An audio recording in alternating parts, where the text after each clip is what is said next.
আচ্ছা আজকে দেখাবো আপনাদেরকে ধানের বোঝা কিভাবে বাঁধা হয়। একটু কাছে আসেন।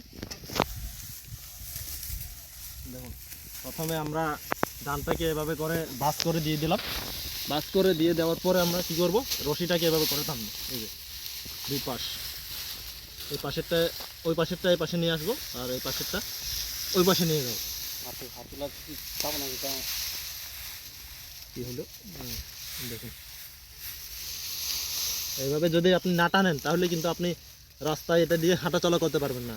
রাস্তায় অর্ধেকে গিয়ে দেখা যাবে যে এটা আপনার খুলে যাবে। এই জন্য এই টেকনিকটা ফলো করুন।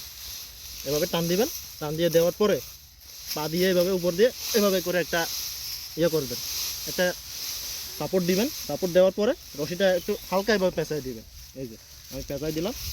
পেঁচাই দেওয়ার পরে এই যে ধানের গোছার যে গোড়াটা আছে নাড়া, এটাকে এভাবে করে রশির সাথে সাপোর্ট দিয়ে পেঁচাই দিবেন।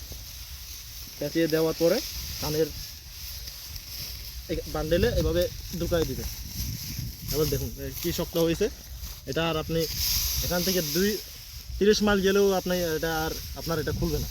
দেখুন, আমরা হচ্ছে গ্রামের মানুষ, গ্রামের ছেলে, এই জন্য এই কাজগুলো আমাদের শিখে রাখা লাগে।